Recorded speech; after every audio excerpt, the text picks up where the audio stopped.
TGR News, broadcasting from the State of Israel. Welcome back to TGR News. Hello, hello. This week we'll talk about Biden still here in his visit, the statement that Iran made, and a Bedouin that tried to be a spy in the IDF. But first, let's do what we always do, which is thanking you guys. Thank you so much for everything you do. We do it every week. We show you guys. It's just something we feel important to let you guys see where your donations are going when you're doing this leap of faith and feeding the people here in the state of Israel. And it's an amazing thing we do every week, and it's all because of you guys. And you guys are the ones making it possible. And I'm sure we're still growing, and we're going to grow more and more, and end up helping hopefully thousands of people with your help coming in and being a part of this. And like we always say, under all the videos, there's our links for Patreon and our support page if you want to be a part of this part of the ministry or any part of our ministry. And if you don't want to, if you have troubles figuring out how to click on those links underneath the videos, you can always just type in on the internet, thegoldenreport.com, and go to the support us page there and find any way that's good for you. So we thank you guys, and the people that you are helping here, thank you guys. And it is an amazing thing. And like we always say, it takes us about $200 a week for a family with the prices that we have here to be able to feed them. And that's just for your information. It's nothing, you don't have to have any certain amounts. It's just for your information. So thank you guys so much. And God bless you. And we... And we really help. We know God always said He'll bless those that bless Israel and curse those that curse Israel. So our blessings are on the way. So let's get started. Yeah, let's do it. At the beginning of this week, the prices of eggs, canned goods, and electricity went up again. This is while large numbers of the population still protest about the price of living. Yeah. That's have a straight connection to what you said before about you helping people here. Yeah. Because the prices continuously going up and up. We have eggs and bread. Bread just went up, yeah. And milk. And this is basic stuff that people need to survive, and they're going up and up. So what you're doing, guys, is so important. Absolutely, amen. So, yeah. The list is getting longer of people who need help, unfortunately, Yes. instead of shorter. Because the price of living is going crazy, the price of fuel, the price of electricity is going up, the price of bread, milk, eggs is all going up and going up big time. Yes. Very, very noticeable. People are having to cut back. Large numbers of Israelis are having to cut back on what they eat. Yes. Yeah. Well, we started off this episode talking about this. This is a unique thing that I don't think has ever happened before in the state of Israel. A young Bedouin is under investigation for enlisting into the IDF as a spy for Hamas. I mean, that's never happened before. He is a close family member of the terrorist that killed 4 and wounded 2 Jews in March at Beersheba, if you remember that terrorist attack. He had already stolen an M4 and given it to the terrorist organizations. M4 is the short M16. A lot of people call it flat top. It's the one that with an extra thick barrel and 1.5 times more rifling inside. It's sort of the sniper version, special forces sniper version of the M16. And he had already stolen it and given it to terrorist organizations to give to Hamas. So this is completely new for Israel. This is something I've never heard of before. Where an Arab was successful in getting into the IDF as a spy for Hamas. Yeah. Usually our intelligence is so good. Yes. Never happened. Never. Yeah. Well, at the beginning of the week, in light of Biden's scheduled visit to Israel and Saudi Arabia to make a normalized relationship between the two countries, Iran put out a public statement to say they are enriching uranium for weapons just like they are forbidden to do so. I mean, this was a bold statement on Iran. Yeah. They really decided to just put it out there on this one and say, hey, looky here. You know, you do what you want to do. We're still making weapons to destroy the state of Israel and the United States of America. And they've clearly said over and over and over that Israel and United States is their target, and they have plans of just destroying us, both of our countries. I mean, what more people need? Yeah. They're telling you. That's our meaning. That's what we want to do. That's our goal. Yeah. What else do you need to stop those people? It's people blind. People are very blind to this for some reason, and it's a very dangerous thing to be blind to. Exactly. When we know we don't have to go into it, but we know Russia's involved, and Iran and China. It's all coming together. It's all connected. It's a spiritual thing, actually. You know, it's all written. All you got to do is read the Bible, and you can see what's happening and what's going to happen. Yeah. Well, Benny Gantz and Gideon Sa'ar are joining forces and becoming one political party, the Blue and White New Hope Party. Boy, they really went out on that one, because Benny Gantz was blue and white, and Gideon Sa'ar was New Hope. So now it's the Blue and White New Hope Party. Very creative. They really put a lot of thought into that one. Yeah. This is obviously to try to stay a big enough party to survive the upcoming election. When they'd addressed the nation, the main line of thought was to cut off the ends of politics, meaning the right and the left wings. They just flat out said, Gideon Sa'ar, which came from Likud, and Benny Gantz, who always have, both of them said they were always sort of right wing, they just in their statement said that they are not right wing and they don't want right or left wing. Politics needs to be done in the middle. Yeah. Well, that just sounds like there's a saying I always say, everything's black and white. There's no gray. Gray areas for liars and thieves, and that's the way I always see the world, black and white. It's the way I always see it. And whenever someone tells me that they don't want to pick a side, they want to stay right down the middle, that's just someone who doesn't, like the old saying, if you don't stand for something, you'll fall for anything. Yeah. It's just, I don't see how everyone doesn't see how horrible this kind of stuff is. But here we go. Anyway. Yeah, we'll see. Electricity prices are rising and higher than they have been in the last 9 years since the gas line burst. This is just another hit to the average Israeli family that is having a hard time already staying afloat. Of course, electric and fuel prices directly affect the price of produce and other goods. Yeah. As we said before, I don't know where we're going. It looks like it's going to be in a little future. It's already, but it's going to be even worse. I don't know how people are supposed to survive here. Right. You cannot buy a house. You cannot rent an apartment. You cannot buy your own food to survive. The electricity, everything, gas. You cannot move from point to point. I don't know. The gas line, the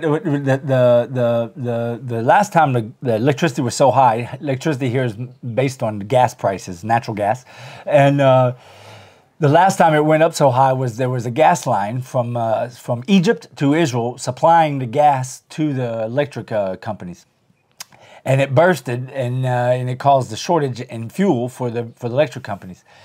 Then we came out with our own gas rigs that we know that Hezbollah has been threatening lately, and because we found our own natural gas off the shore of Israel, and it was supposed to ensure a forever steady price of electricity, because the price of gas would never go up or down, because we're out of the gas rigs, we're getting it for ourselves.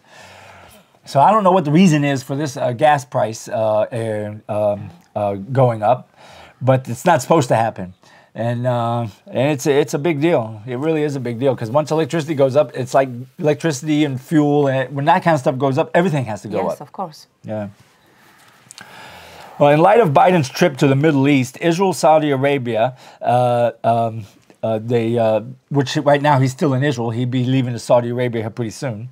Lapid and Biden are trying to take credit for the possibility of a new peace between Israel and Saudi Arabia. Well, we know that's not true. This was put into motion with Trump and Netanyahu with the Abraham Accords. But this is another thing that, it's just politicians are always trying to take credit for other people's work. Yeah. We know who put the Abraham Accords into motion, and it was definitely former President Donald Trump and former Prime Minister Benjamin Netanyahu. Yeah. Hopefully they'll both be on the way back here pretty soon. Yeah, I hope so too. Hamas has built sniper towers every few hundred yards. These are towers that they use to shoot 50 caliber rounds into the very nearby Jewish neighborhoods. These towers are manned with armed Hamas agents watching the Jewish people going on about their day. So they just watching people. I know it's not funny. I'm just thinking about why we don't do anything about it. They watch us. They can shoot if they want. They're very close. It's like we've been taking down this other tower a few weeks ago, right? Yeah, and then the next day they built it. And the next day they rebuilt it. Yeah. And did another one like 100 meters next to it, 200 meters next to it. And every few months they build another one. And now when you go in on the board, you see every 300 meters, which is about... On the border, yeah. On the border. It's pretty bad. Could you imagine, you know, Hamas living right next door to you and always trying to kill you, shooting at you. And now they're building watchtowers, guard towers, right? I mean, you can be some people sitting in their backyards, and you can see the guard towers with Hamas agents just standing there armed, knowing that if it's not today, maybe tomorrow they're just going to start shooting at you, right? Yeah. Yeah, the terror organization who's trying to destroy all the Israelis, all the Jews. This is their goal. Yeah. And we know that. So. I don't know. Like you said, we need to take them out and take them out now and take them out when they can't don't let them rebuild. Yeah. The U.S. is pressing the Israeli cyber units to close and move their technology to America. This would be the end of a large part of Israel's ability to stop and catch terrorists from hurting Israel and Israelis. What I mean by Israel and Israelis is you know, we know like right now that Israel has been able to stop a lot of Iran agents from making terrorist attacks in other countries against Israelis. And these are the cyber units that are able to find these kind of things and stop it. And if we bow down to America and get rid of it and let America take it, we'd lose a big portion of our ability to. I mean, we'd have a lot more Israelis in danger if we did that. I hope Lapid is strong enough to stop it and not do that. The day before Biden's visit on Tuesday, an American drone over Syria took out the head of ISIS in Syria. He was riding down the street on his bike when the U.S. made the airstrike. This is a great message before the visit. I really like that America did that, you know. You know what they say, even a broken watch is right twice a day, right? So this is probably one of those times. Yeah. But I think it was great. I think it was great that they did it right before they came to visit in Israel. Upon the arrival of President Biden on Wednesday, in his speech, he said that the friendship between our two countries is as strong as ever. While in the same speech, he said that he believes Israel needs to make a two-state solution. Well, this is nothing new. Yeah, it's a wonderful thing when someone tells you in the same sentence, in the same breath, he's your great friend, and then give away your land to your enemy. Yeah. That makes a lot of sense, does it? Yeah. You know, I don't even see how he, as senile as he is, how he can make sense out of that sentence. I mean, no one's telling America to give land back to anyone. No one's telling Australia to give land back to anyone. No one's telling, why, you know, it's just a big, it's a big mess, and it's just insane. It goes to show you how far their thought process is when they think it's a normal sentence to say, "I'm your great friend. Now give your land to your enemy." Yeah. You know, that you give your land to people who want to kill you. I mean, that just does. It's mind-boggling, and I don't understand people who see that as the right solution for this problem that has been going on for thousands of years in the Middle East. It ain't going to be fixed by giving them our land. I promise you that. They're not going to. If we give them our land here in Israel, the Arabs in Israel, the Palestinians, are not going to say, "Oh, okay, now we're friends and we won't try to kill you no more." That's not going to happen. They're going to still try to drive us out. They're going to still try to attack us and kill us and everything else. Now they'll have more land. And they'll just have more land to get stronger to do it with. Stronger, exactly. Yeah, exactly. And people, I don't understand how people do not see that. Last year, Israel passed a law that does not allow you to make a purchase of over 11,000 shekels, which is about $3,000. Okay, this happened all of a sudden last year. Now they've already dropped it to 6,000 shekels, which is about $1,700. That's the law now in Israel.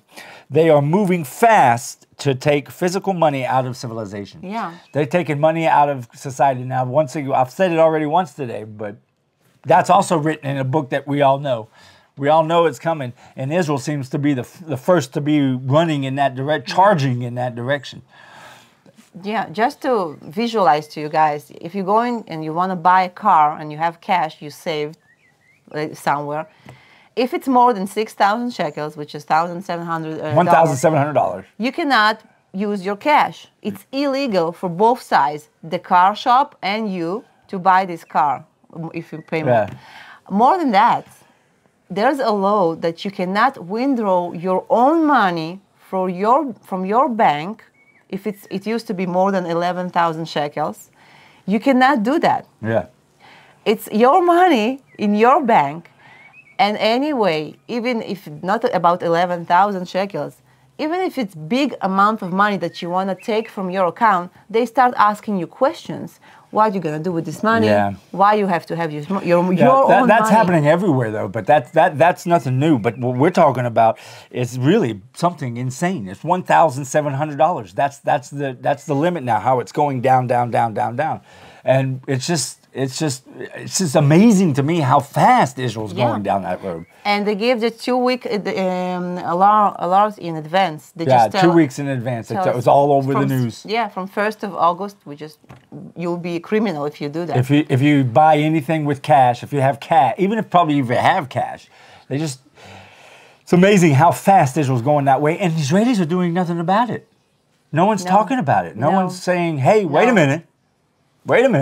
Yeah, yeah. I heard even people say like, yeah, if you have nothing to hide, why you talk about it? Has nothing it's to my do with money. hiding. If I want, I'll just take it and stick it on the wall. What is this? Yeah, it's amazing how people don't realize they taking our freedom. They want to control everything. Yeah. Well, you got anything you want to add? No, that's all. You sure? Yeah, I'm upset. Yeah, well, it's a rough week on the news this week. Yeah. Well, we appreciate everything you guys do, and as usual, don't forget to join us on thegoldenreport.com. And until next week, Shabbat Shalom. God bless.